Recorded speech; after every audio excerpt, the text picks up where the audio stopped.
Here we go again, number 8, and it is Mikhail Botvinnik, born in 1911, passes away in 1995 at age 83.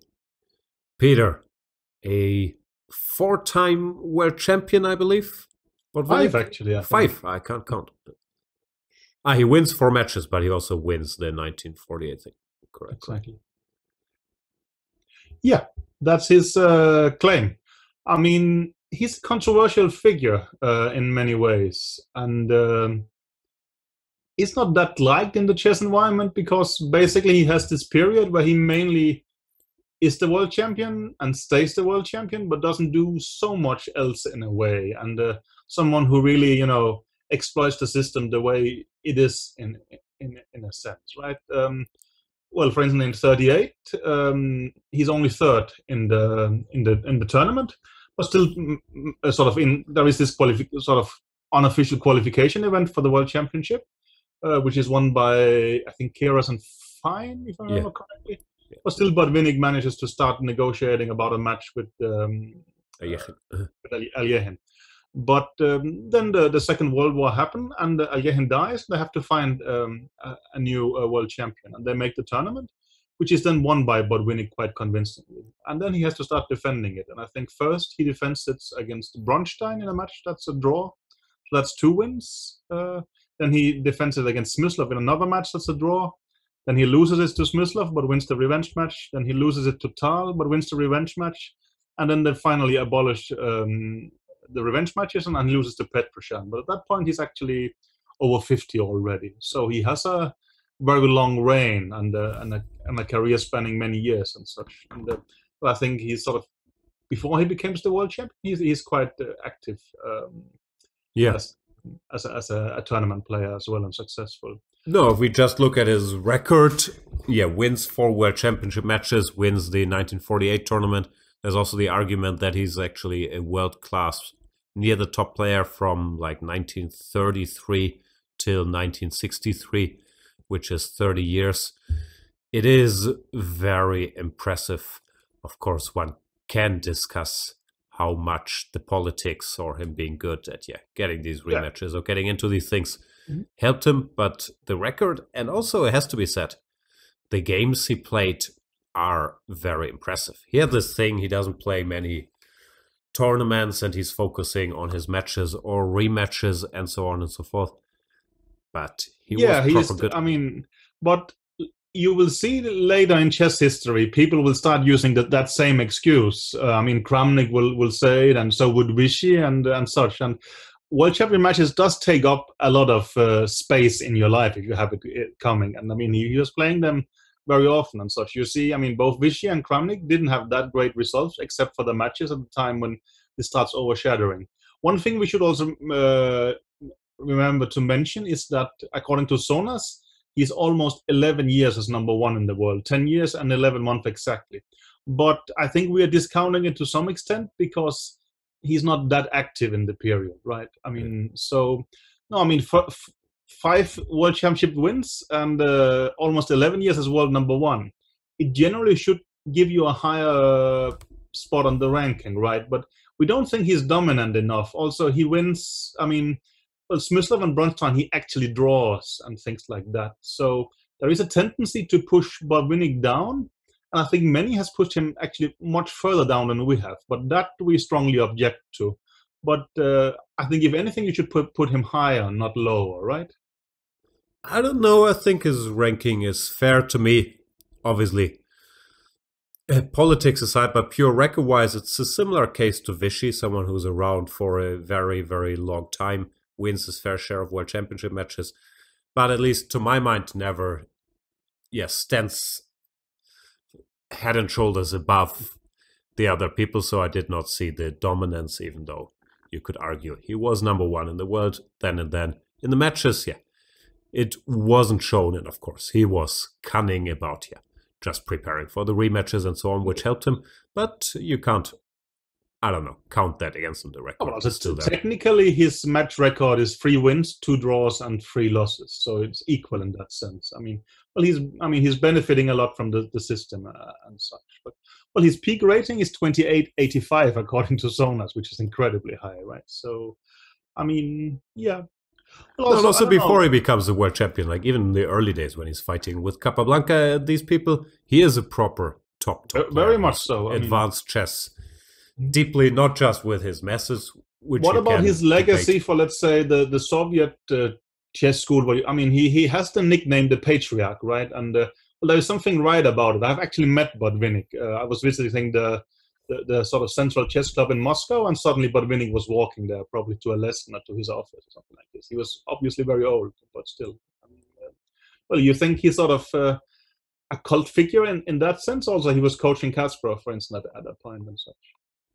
I don't know, like even now when you see people going for walks in the morning before games, you often hear Botvinnik being brought up. No, they say Botvinnik said it's important to walk. Some of the things I don't think have stood the test of time, like he was strongly against playing blitz, which now is That's very commonly used in training or anywhere.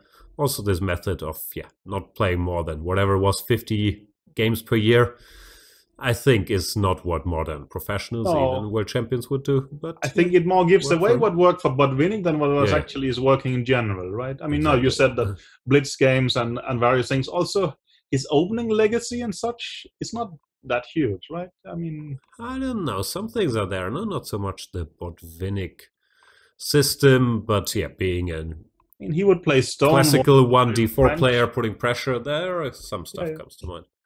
With Black, not so much. But it's more this very rigid sounding way that he saw chess as work. Don't distract yourself with silly blitz. Go for your walks. And Scientist, work he hard. was doing computer chess and things like this. So no, Although there he seemed, he's a pioneer, but he was on the track that didn't win in the end, right? I'm not sure. yeah. Anyway, but no, I think he does belong in the top 10, like him or not. He's such an overarching figure, and he is near the top, as said, for 30 years, winning 5 titles. Pushing him out of top 10 is, I think, just purely wrong. I think we debated it briefly, but then I think we were influenced. I think also some months ago I saw some prominent figures tweeting about that, Botvinnik is incredibly overrated and such, but that is too strong, actually. He's dominant. He plays the system there is, and he wins. And I don't think he's dominant. With everything else, I agree. When he plays, he does well and such. So especially I think. Spoiler alert: soon we will have a case on this list whose record is not as strong, but whose dominance is arguably stronger. And there, it's always these debates what you value more highly. So hard to say. I feel this is fair.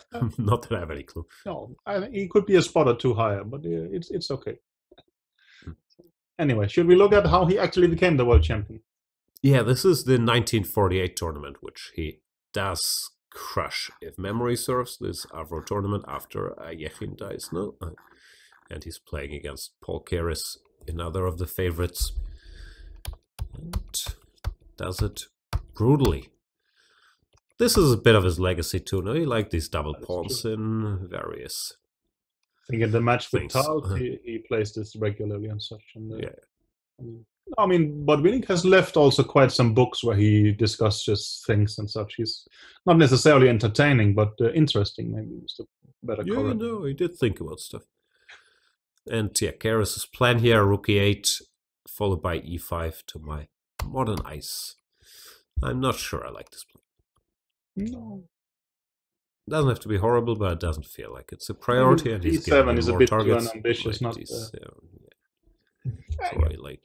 The point is also your intuition is heavily based on this game, perhaps. So I mean, first time I see this game, but the structure I've seen quite a bit. Fair enough. C5, F3, CD, CD, Knight B6. Yeah, he's already admitting something's gone wrong here. clearing up the white double pawns. Should be 2. Yeah, white is just better. E, D, E4. Well, the idea is the c4 pawn is weak, but I mean, it's the pair of bishop, it's the long diagonal and such. It's not ideal. No, Keras has some specific point in mind. Yeah, Keras, let's not forget, it's not a patzer. He's thought about this, but something goes very wrong here. And yeah, allowing the c5 also means that the one trump that black had, potentially weak c4 pawn, weak c5 square, disappear. This is just every d4 player's dream position. Bishop pair. Yeah. As good as it gets. Bishop c1, queen b8, and Botvinnik does finish nicely. Rook g5, threatening queen f6, also threatening rook g7. Keras tries to defend, but it does not help. Rook g7 is still devastating. King g7, knight h5. There's not much to do if the king goes back. Knight f6 will win. Well, you just take an f6 and you have a crushing attack. Well, yeah, it's just checkmate very soon. Queen f6, bishop h6. And Keras decides to go forward. It's a nice finish. Queen e3, nice little final move. G5 and h6 squares cannot be defended. No, but Keras, I mean, he was basically one of the favorites, if not the favorite for this tournament, right? And well, there's all kind of conspiracies about it and such. And there is the story that Botvinnik got very upset when he actually realized that there was someone he was putting pressure on Keras not to get in the way of Botvinnik and things like that. But I don't think these things are extremely well documented. At least they are out of the scope of our debate here. Right? We're just looking at the actual results. Yeah, I don't know. But yeah, in this game, Keras is outclassed also, because probably the structure was still somewhat new at that level, and he didn't really know how to handle it. Well, Botvinnik had a much better idea. No, Botvinnik was good in some of these things. I think also later in one of his books, they published his notebook. And this is quite interesting. You can see in some positions, well, he has a very advanced knowledge. Others, sort of compared to the time later, I remember there is some line in the Maron where Larsen plays 8 bishop b7, and Botvinnik just gives some line bishop b5 check, clearly better for white because black loses the right to castle. But now it's commonly understood that black is just better than such. So it's up and down as it should be for his time, right? But something like this, well, he was ahead of his time, at least practically speaking. Maybe later we start believing black was correct, but I mean, he had his points and stood by them very, very hard and quite successful. Yeah, that's Mr. Botvinnik at the 8th spot. Thank you for